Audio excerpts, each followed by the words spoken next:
Magandang umaga mga bata! Ako nga pala si Teacher Ses, ang inyong guro sa araw na ito. Bago tayo magsimula ay maaari bang tumayo muna ang lahat para sa ating panalangin? Ipikit ang inyong mga mata at sundan niyo lamang ako. Panginoon, maraming salamat po sa pagkakataong inyong binigay kung saan ay makakapag-aral na naman kami ng bagong leksyon. Gabayan niyo po kami sa pang-araw-araw at salamat po sa mga biyayang inyong binigay sa amin. Ito po ang aming panalangin sa ngalan ni Jesus na aming Diyos. Amen. Magandang umaga ulit mga bata. Kamusta kayo? Mabuti kung ganon. Bago tayo magsimula, ay may nais akong ipaalam sa inyo. Ito ay ang ating mga pamantayan sa loob ng klase. Ito ay ang 3 M's. Una na rito ay ang maupo ng maayos at makinig ng mabuti. Pangalawa ay ang makilahok sa talakayan at mga gawain. Pangatlo ay ang maging magalang sa lahat ng pagkakataon na unawaan mga bata. Mabuti kung ganon. Sa pagkakataong ito ay tatala ko naman ang lumiban sa klase. Kapag tinawag ko ang inyong mga pangalan, ay sasabihin nyo na ang ganda ko kung ikaw ay babae at ang gwapo ko kung ikaw naman ay lalaki na unawaan mga bata. Agut mo Lovely, Pineda Tristan, Vincent Hope. Dahil walang lumiban sa klase, ay bigyan ninyo ng 3 palakpak ang inyong mga sarili. 1, 2, 3. Mahusay! Noong nakaraang araw ay pinag-aralan natin ang tungkol sa kahulugan at kasalungat. At bilang pagbabalik-aral ay mayroon akong inihandang isang gawain. Ito ang tinatawag na basahan ng bola o basahan ng bolang papel. Sasabayan ninyo ang awit na i-play ko at mayroong pagpapasahang bolang papel. Ito yung bolang papel. Kapag tumigil ang kanta, magtatanggal ang nakahawak ng bolang papel ng isang papel. Babasahin niya ito at sasagutan ang tanong. Naunawaan mga bata? Kung ganon ay simulan na natin.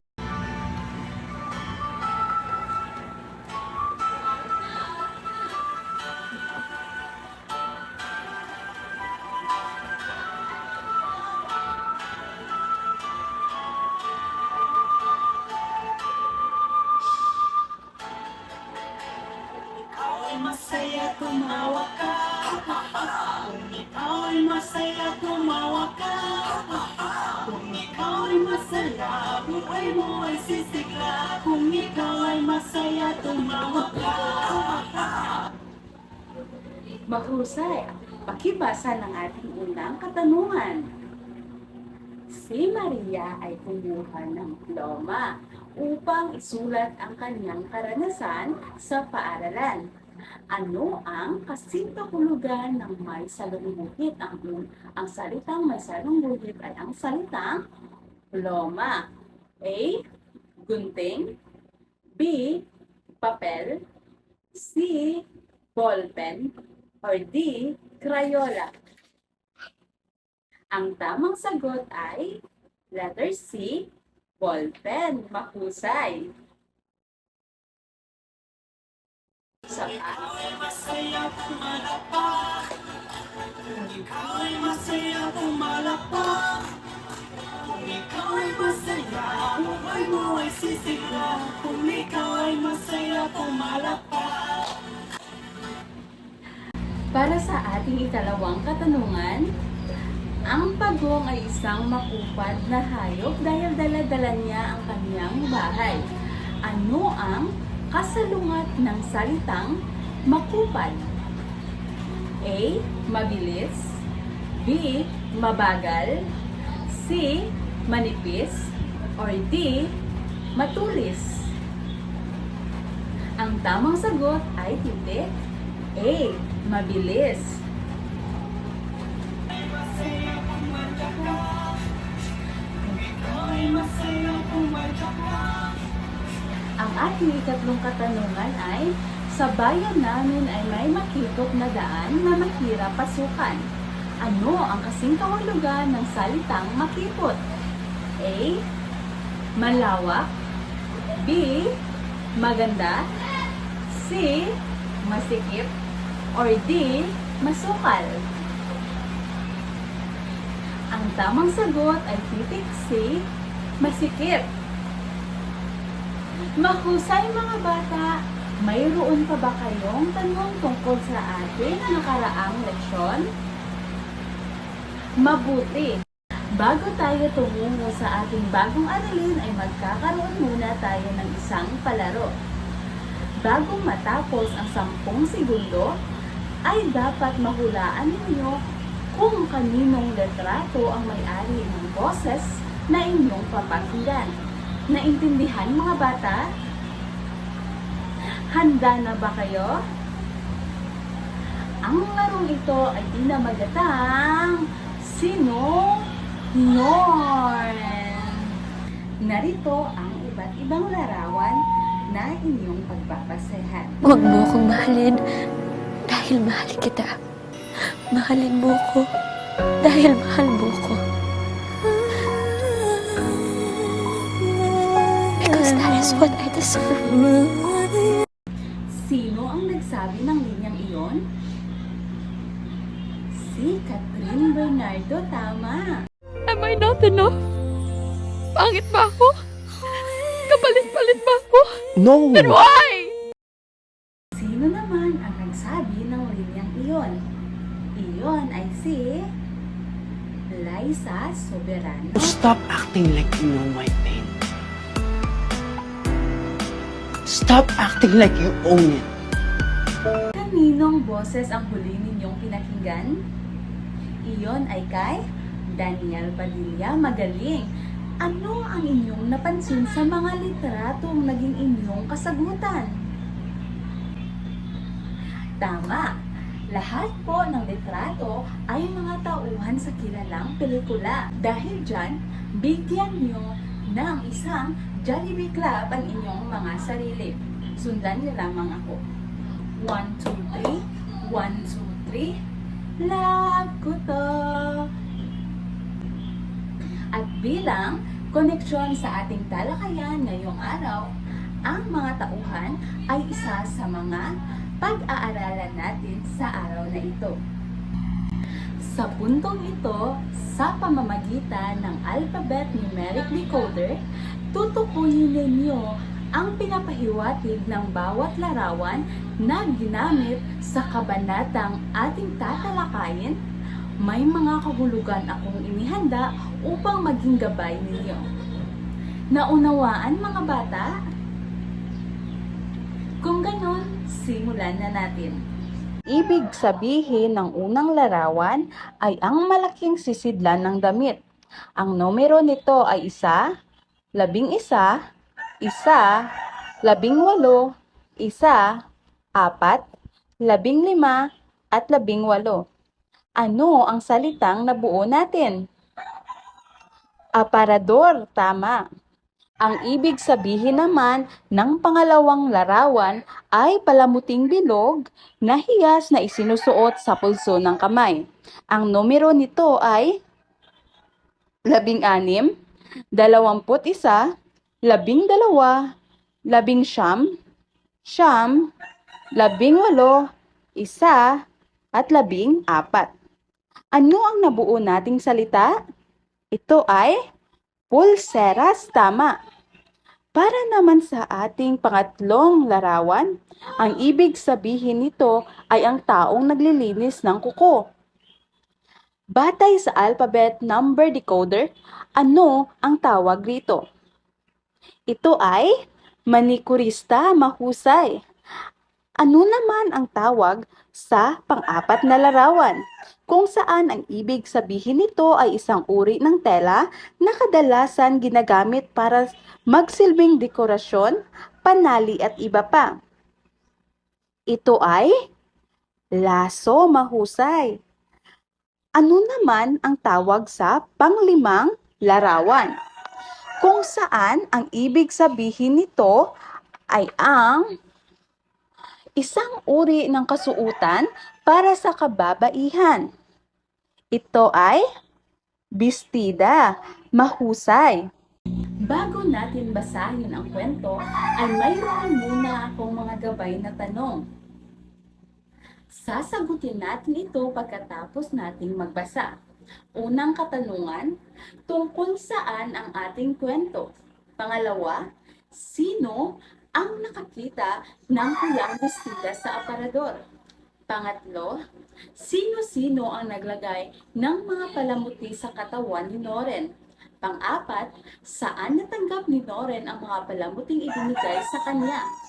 Panglima, ano ang pagkakasunod-sunod ng mga pangyayari sa kwento? Pang-anim, naging masaya ba si Noren sa kanyang naging itsura? Pang-pito, ano ang mga katangian ni Noren? At pang-walo, kailangan ba na mayroong iba't ibang palamuti sa katawan upang maging masaya? Sa pagkakataong ito ay magkakaroon tayo ng isang malikhaing pagbabasa ng ating kwento. Ang sipi na aking ibibigay ay mapapansin ninyo sa kulay ng mga talata nito at kulay pula. Ang magbabasa ay mga babae. Kulay asul naman sa mga lalaki at kulay itim ang ibig sabihin ay kayong lahat ang magbabasa. Naunawaan ba mga bata? Mahusay! Ngayon, simulan na natin ang pagbabasa, pero bago yan, kayo ba ay nakatanggap na ng pamana? Ang kwento natin sa araw na ito ay tungkol sa pamana. Pamana. Naghalongkat si Noren sa lumang aparador ng kanyang lola nang bigla niyang nakita ang isang pulang bestida na may disenyong bulaklakin. Sinukat niya ito at humarap sa salamin. Saktong-sakto ang sukat nito sa kanya, kaya nagpasya siyang lumabas upang ipakita ito sa iba. Nagtungo siya sa kapitbahay na si Aling Tureng at tinanong ito. Magandang umaga, Aling Tureng. Kamusta po ang aking kasuotan? Naku, Ineng, napakaganda mo. Pero mas maganda ka pa kung lalagyan natin ng malaking pulseras ang iyong kamay. Habang pabalik na si Noren sa kanilang bahay, napadaan siya sa parlor ni Aling Susan, isang manikurista. Noren, ikaw pala. Saad nito. Nako, mas lalo kang gaganda kung lalagyan natin ng malaking laso ang iyong buhok, sabi ni Aling Susan. Ina, bakit tila kulang pa rin ang aking kasuotan? Tanong ni Noren sa kanyang ina na si Aling Marta. Napangiti ang ina at isa-isang inalis ang mga palamuting nakasabit sa anak. Noren, anak, hindi mo kailangan ng maraming bagay sa iyong katawan upang maging maganda. Mas mahalaga ang pagiging simple. Alam mo ba, yan ang pinakapaboritong suotin ng iyong lola? Pagkatapos ay binigyan si Noren ng kanyang ina ng kwintas. Ingatan mo ang kwintas na ito, pagkat pamana pa ito sa akin ng iyong lola. Nakangiting sabi ng kanyang ina. Nasundan niyo ba ang ating maikling kwento? Mahusay! Tulad din ba kayo ni Noren na nakatanggap ng pamana? Ano ang ginagawa niyo tuwing nakatatanggap kayo ng pamana? Mahusay! Tuwing nakatatanggap tayo ng isang pamana galing sa ating mga magulang o kaibigan, dapat lamang na tayo ay magpasalamat sa kanila at maging masaya. Mahusay! Ngayon naman ay ating balikan ang mga gabay na tanong. Unang katanungan, tungkol saan ang kwento? Mahusay! Ang ating binasang kwento ay tungkol sa pamana. At ito ay halimbawa ng isang maikling kwento. Sapagkat kapag sinabi natin na maikling kwento, ang ibig sabihin nito ay lahat pakibasa. Maikling kwento. Ito ay isang uri ng pagsasalaysay ng buhay ng pangunahing tauhan. At sino ang nakakita ng pulang bestida sa aparador? Si Noren.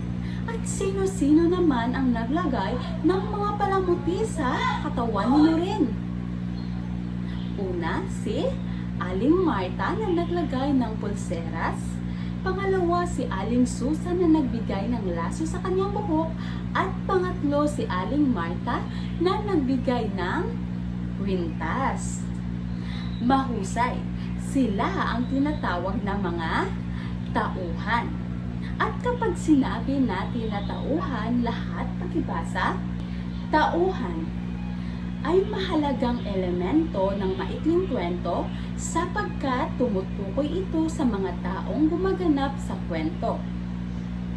Bukod sa mga ito, mayroong tinatawag na pangunahing tauhan. Lahat pakibasa, pangunahing tauhan. Nagsisilbing pinakabida sa kwento at sa kanya umiikot ang kwento. Kaya sa kwentong Ang Pamana, sino ang pangunahing tauhan? Si Noren. Mahusay. Saan naman natanggap ni Noren ang mga palamuting ibinigay sa kanya?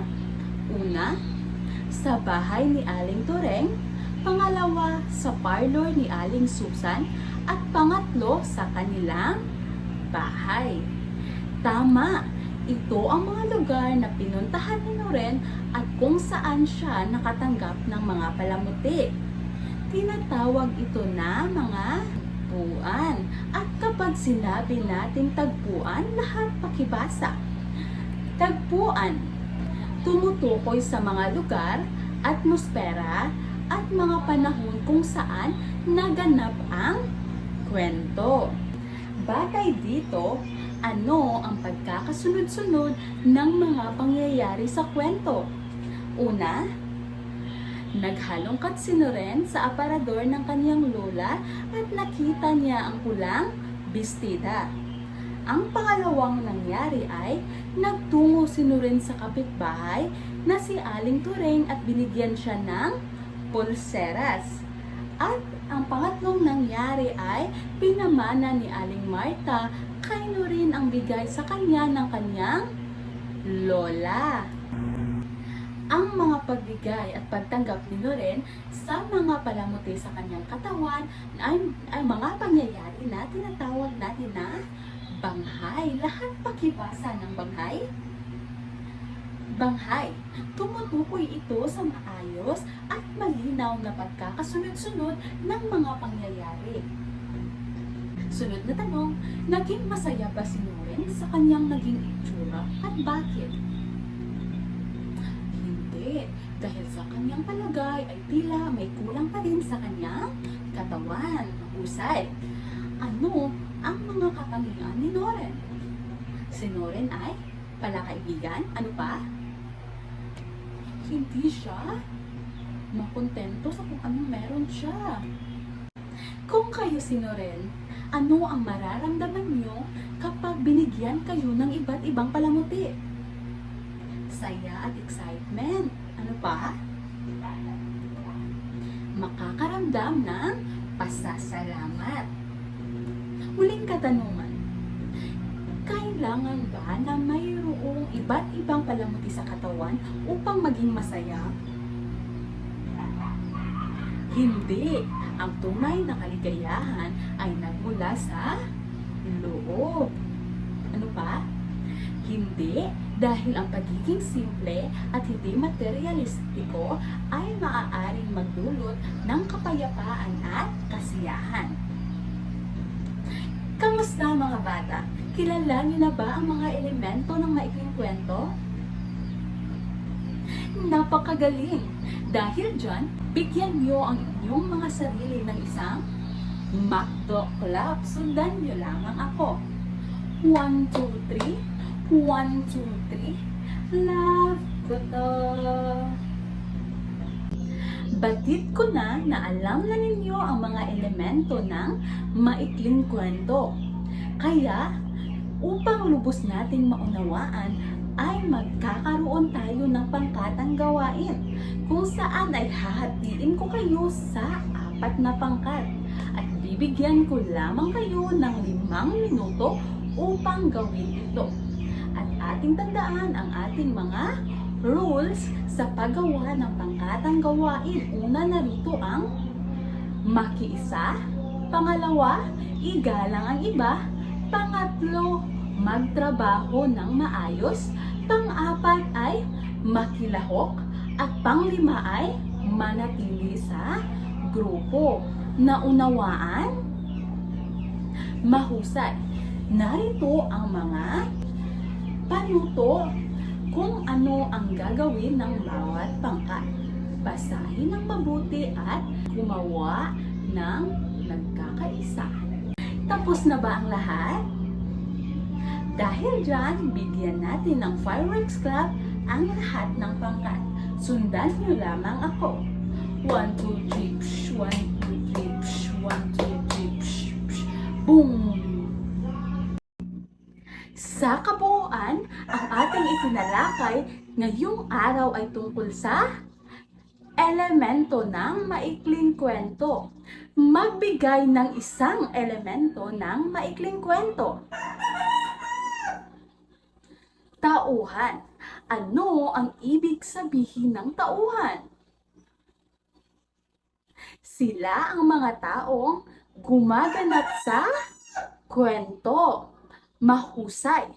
Ano naman ang ibig sabihin ng pinakabida sa kwento? Ito ay tinatawag na pangunahing tauhan. Sino pa ang maaaring magbigay ng iba pang elemento ng maikling kwento? Ang tagpuan. Ano naman ang ibig sabihin ng tagpuan? Ito ay ang lugar kung saan ginanap ang kwento. Ano naman ang ibig sabihin ng banghay? Mahusay. Ang banghay ay ang maayos na pagkakasunod-sunod ng mga pangyayari sa kwento. Mahalaga ba na alam natin ang mga elemento ng maikling kwento? Oo. Dahil ito ay nagbibigay sa atin ng kaalaman at pag-unawa sa pagbuo at pagpapahalaga ng mga kwento. At dahil dyan, ngayon ay mayroon ako ditong inihandang gawain. Sino ang maaaring makapagbasa ng ating panuto? Panuto, tukuyin kung anong bahagi ng kwento ang sumusunod. Isulat ang hugis puso kung ito ay tumutukoy sa tauhan, hugis bituin kung ito ay tagpuan, at bilog kung ito ay banghay. Lahat pakibasa ng unang habang buhay silang nagsama na masaya. Ito ba ay tumutukoy sa anong elemento ng kwento? Ito ay banghay. Mahusay, kaya ito ay hugis bilog. Pangalawa, sa isang liblib na kagubatan. Anong elemento ng kwento? Ito nabibilang. Ito ay tumutukoy sa tagpuan. Mahusay, kaya ito ay hugis bituin. Pangatlo, si Ana ay mabuting bata. Ito ay tumutukoy sa tauhan, kaya ito ay hugis puso. Ika-4, Noong unang panahon, masayang nanirahan ang pamilya Reyes. Ito ay tumutukoy sa banghay, kaya ito ay hugis, bilog, mahusay, at panglima ay paglipas ng ilang buwan ay nagkita ang dalawang magkaibigan. Ano? Hugis ito. Ito ay hugis bilog, kaya ito ay nabibilang sa banghay mahusay. Ngayon naman ay kumuha kayo ng isang papel at sagutan ang sumusunod. Panuto, tukuyin ang iba't ibang bahagi ng maikling kwento.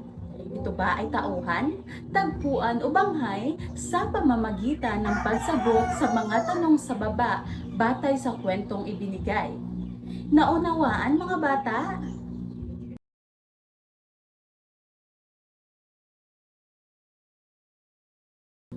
Tapos na ba ang lahat?